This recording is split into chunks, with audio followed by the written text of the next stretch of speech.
Like, yeah, so it's live. I didn't think so. Yeah. Somebody mentioned that Pixar released the fact that they're going to do a couple more movies, but they really don't have any information about one. Bill Farmer! Yeah. There we go. Well, set Steve. Welcome. Let people stare at you for a minute, Bill. Just a second. Oh, sorry, you got to Oh fix my it. goodness, you know, this is like, thank you, Mom. Okay. Do the thing with the Like nail. this. Yeah. I'm goofy, I don't need a good haircut. Got a face for radio. Yeah. Cool. Okay, do we have some questions for Bill? Otherwise, I'll just talk at it. Anything? Yes? Working on any new video games that you'd like to talk about? Well, of course, we're always working on Kingdom Hearts, and I understand there's another one coming up, but I'm always the last to know in the pipeline. It's like, literally, they'll call my agent and say, we need Bill on Wednesday, and this is Monday, and, okay, what am I doing? I don't know, just go there and see what they're doing, and do it. So I'm always the last to know, exactly. Upcoming projects, what do we have here? As far as video games, I'm not sure right now, so. And other, perhaps, TV, film attractions? Well, we have done a pilot for Disney Television called 7D, based on the Seven Dwarves. And from what I understand, now we've done the pilot, and I understand it looks great, and I'm playing Doc in that. And the same people that did Fish Hooks. So it has that kind of look. It's kind of wacky and wild and a little bit different. And so the dwarves it's not the standard dwarves, of which I'm Sleepy of the standard dwarves. But this one I'm Doc, so that'll be a lot of fun if that comes to fruition. And like I say, it'll be last minute, they'll write the scripts, they'll say, Bill, come on in. I'm the second official one. Pinto Colvix originated the voice back in 1932. Even though he did the voice for the company a little bit before that, in like he was doing basically, Pinto Colvix was doing Goofy in that, and he came up with Goofy's trademark song in that, oh, the world owes me a little you know, and then Goofy came into existence in 1932. Pinto did the voice until I believe he passed away in the late 60s, and then it was kind of like Goofy du jour for about 20 years. It was like there really wasn't much call for the voice, there wasn't the video or television. And when that came up and Mr. Eisner came in, they decided to consolidate the 4 or 5 guys that were doing Mickey and Donald and Goofy, and they had a big audition, and out of about 1,000 people or so that tried out throughout Hollywood, I was the lucky one. And it was my first animated character audition after moving to Hollywood, so I was lucky. So had you come out to Hollywood to do voice or do act or what? Anything I could, really. I was a stand-up comedian impressionist, and I was doing the comedy circuit at the Chuckle Hut in Boise this week and wherever across the country, and doing all sorts of impressions, and was able to get an agent right away when I moved to Hollywood. And you know, after that, they just said, do you do any of the Disney characters? And so, well, I can kind of do a Mickey, and oh boy, that's about all I can do. And Donald is tough. That's a tough one. I can go, but that's about it. I can't really enunciate, but the worst Goofy was always one of my favorites as a kid. And, it kind of fit me too. I think it was typecasting. And so, you know, they like me on that, and they're still using me. That's good. Now, how many, so you've advanced from that one, how many different voices since you've been in the Disney stable? Are you the whole stable? No, I'm Goofy, and Pluto. Pluto always kind of gets, you know, neglected, but he's one of the Fab Five, and it's actually more difficult to do Pluto than Goofy because you do that for about an hour and a half, and it's with emotion and different things, or 2-picture looping an old cartoon or whatever. That'll wear on the throat. Bill, we went to a presentation yesterday at Voices in the Parks. Yes. You're now a recent member of that group with Goofy's Sky School. How does it feel being part of that, have the Disney magic? Actually, I go way back in the Voices in the Park. Way back in the early 90s, I did the announcements for State Fair. Oh, okay. They had a State Fair, and I was doing those as Pat Buttram, Mr. Oh. Haney, if you remember that voice. And I said, 15 minutes, go see Mickey Moo over there. You know, all that kind of stuff. Oh, okay. And in Innoventions in Florida, Oh. there was a robot named Electronic. Electronic. And he was got to a GCC, he was got to a GCC. It's like Christopher Lloyd and all sorts of things. Right. And that's the only, actually only attraction or actually anything with Disney that I actually wrote the script and performed. Oh, okay. I did like 40 some voices in that one. Oh, okay.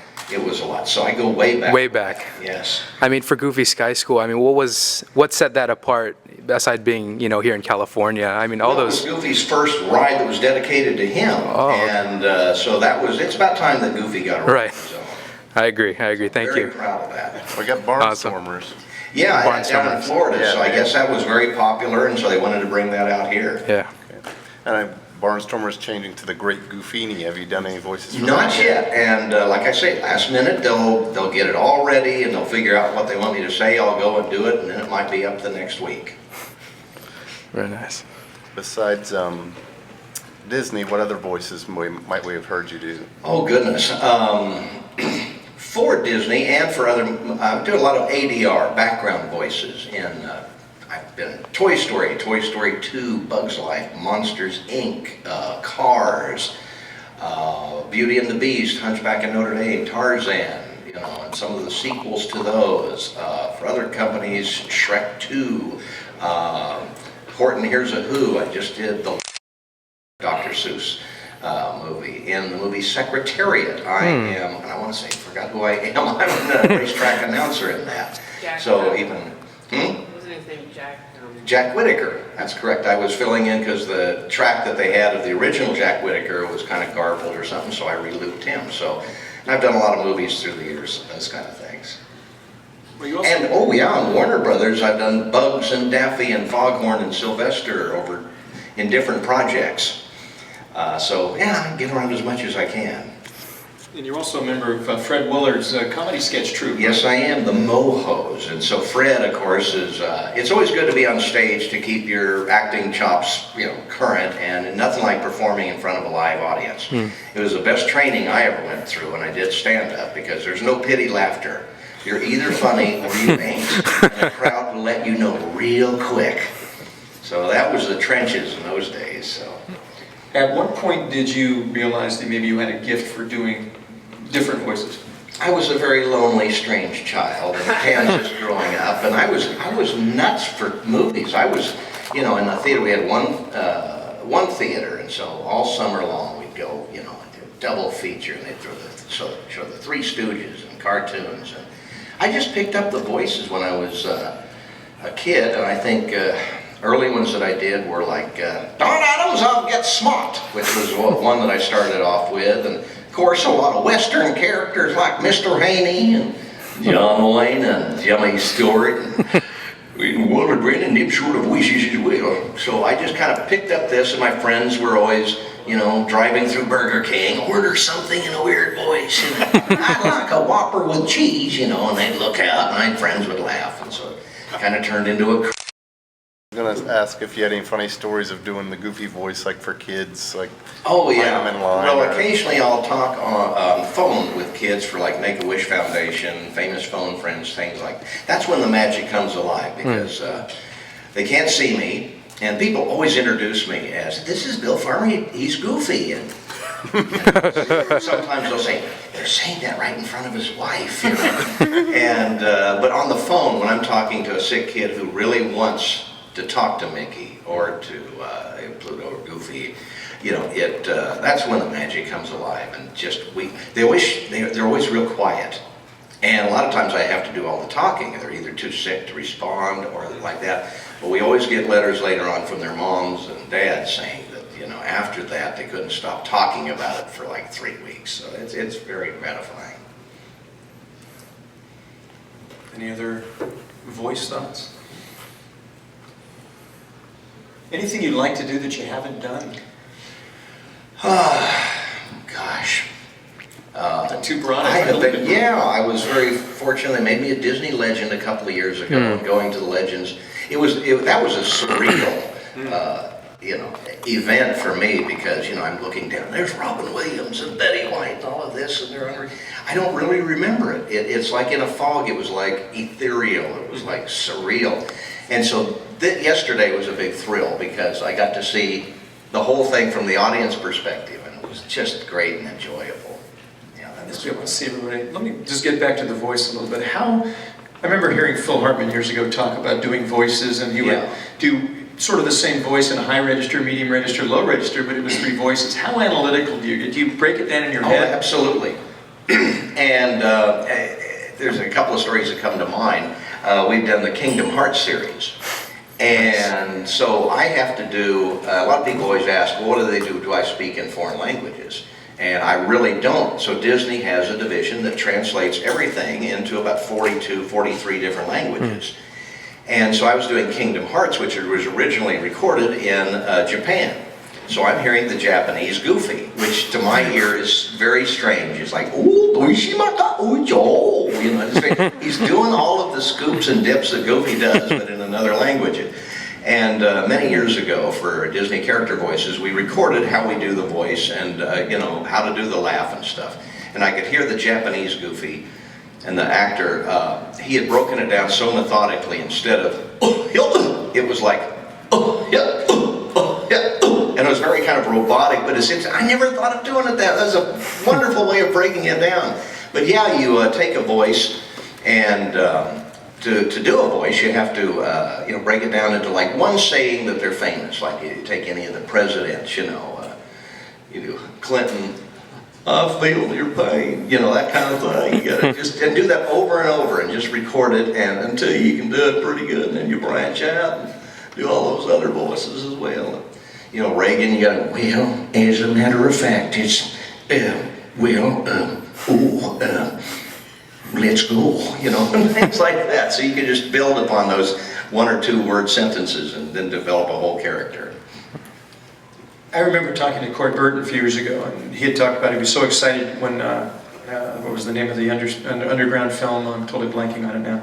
He actually had a character, because he had done so much character recreation. Yeah. A lot of that. And he was so excited to have his own voice. He was the mole. Oh, yeah. And that was great. So, would you like, and obviously you're patterning a lot of these things, what would you do if you had to create a voice of your own? Oh, I've done a lot of voices of my own. Actually, for the 7D, I got to kind of create what Doc would sound like. They didn't want to go with the traditional voices, and so I kind of gave him a little older voice, and well, he's kind of the smart one, so he kind of talks a little bit in a more of a clip fashion, and all right, guys, let's all do this together. And so I got to create that voice based on the characteristics and the picture that they had of what would he be. He's the oldest brother, so I gave him a little more age, and you take those characteristics and you can add those to the character until it just feels right, and then go with it, and they like that. Any other questions here? Yeah. What is it like working with the other characters, such as Brett Iwan? Brett is great, and of course he had some really big shoes to fill with the passing of Wayne Allwine, who is a great friend. Unlike any other studio, Disney is like, it really is a family. We've all gotten so close, and Wayne and Russi were such great friends. Wayne gave me this shirt, as a matter of fact, one day. Just kind of gave me, I saw this, thought of you, and gave it to you. And so Brett is great, and he's a little tentative now because he's like, gosh, this is all new and big, but he's great at the voice and better every time I hear him. And unfortunately, when we record today, it's generally solo. When I do when we would do early episodes of Mickey Mouse Clubhouse or Goof Troop, we did all ensemble. Now, it's easier for the editors to pick, let's say I do a line 5 times, Russi does, the best of 5 takes that Brett does. Add them together and it sounds flawless. It's the best take of everyone. If you record everyone together, then what if I don't have my best take but he does? But they're mixed in, you can't unmix them. So it's easier for the editors to do it that way. So I really miss the spontaneousness of, and we could play off of each other. They also separated us, I think, because we started laughing and we'd cut each other up, and then they'd say, okay, we're on the clock, and quit goofing off, and so, but it's so much fun when we get a chance to do that. In the back, yes, Mark. In your goofy voice, answer the following question. Yes. What is the speed of an unladen sparrow? The speed of an unladen is when it's laden, but not as fast. Oh, if that makes any sense. There is a Goofy curse. Did you know that? Like Things Goofy? would happen to me and I blame it on Goofy. Yeah. Like I was hanging up some Christmas lights. I stepped backwards off the ladder right into the rose bush and just, you know, and those kind of things happen way too frequently anymore. Do you do the Goofy scream as well? I do when I fall into rose bushes. Maybe you can clear this up. I heard it because Pinnacle left the Disney studio at one point, and that's when they did the how-to films. Yes. Because they didn't have the voice anymore, and so Right. they went to a silent Goofy for a while. Is that true? Exactly, yeah. As I understand, he went with the Max Fleischer Studios. Fleischer, yeah. And I don't know what the fight was about, but he did leave, and so they used very sparingly from the library that he had, you know, made over the years of words that had been used in earlier cartoons, or they did go to the, you know, the beauty of skiing in the Alps, and, you know, and so he was pretty well silenced except for an occasional laugh or yell. And we got to do one. The last thing we did theatrically was how to install your home theater, which That was came out wonderful. Yeah, and I would love them to do more, and maybe they will. I would love it if they would. Would you guys love that? Yeah. Yeah. That'd be great. Any other questions while we have Bill here? Yes. Bill, have you done any looping sessions for the recutting of those classic Goofy shorts for Have a Laugh? Yes, yes, and that's difficult because they'll bring out the old original microphones, the, you know, the RCA 20s or 44s and stuff like that, the old big boxy ones, the ribbon microphones, to get that old sound. And so, and also I have to kind of do a different Goofy because Pinto's Goofy was much more swallowed. It was like, oh, the world owes me, oh, live one. But for television, I have to articulate more, so I can, oh, the world owes me, oh, live one, to bring it up a little closer in the front of the mouth, articulate the words a little bit better so they can be understood. So I get to go back to what I call a sloppier goof, and the way he was recreate those old ones. Great. Any final questions? Bill, do you have a question for yourself? When are you going to get more famous? No, no, it's been great. People always say, what's the best thing about being Goofy? And I think it's that he's famous and I'm not. Yeah. I don't have any worries by going to the store or by, you know, sweats or unkempt hair or anything like that. Whereas I have no trouble with paparazzi, none whatsoever, which really is nice. Well, we had the unkempt hair just earlier, but you Yes, I got that taken care of, right. About the, we went to the opening of a premiere party for Kingdom Hearts. And What was the premiere part? Well, that was interesting because they had that at the Pacific Design Center, a big party, and they had a lot of celebrities on that. Haley Joel Osment and a lot of the younger actors were in that. So they had the red carpet out front. So they're all, you know, flashing all the pictures and everything. I come in, I walk right across the red carpet, not a single picture was taken. They get to the end, some of the people from Disney, oh, no, go back around and go it again. This is the star of the movie. This is Bill Farmer, he's Goofy. Oh, okay. So they go back and then they ask questions. It's nice being unknown, though. I like that. That is funny. Well, great. Well, Bill, thanks for coming out Oh, today. my Appreciate pleasure. your time. And since you're not afraid of paparazzi, Thanks, Bill. Thank you. feel free to take some photos of Bill in front of our gorgeous D23 Yeah, Expo 2011 absolutely. background. Great. Well, thanks so much, Bill. My pleasure. Thanks so you. much.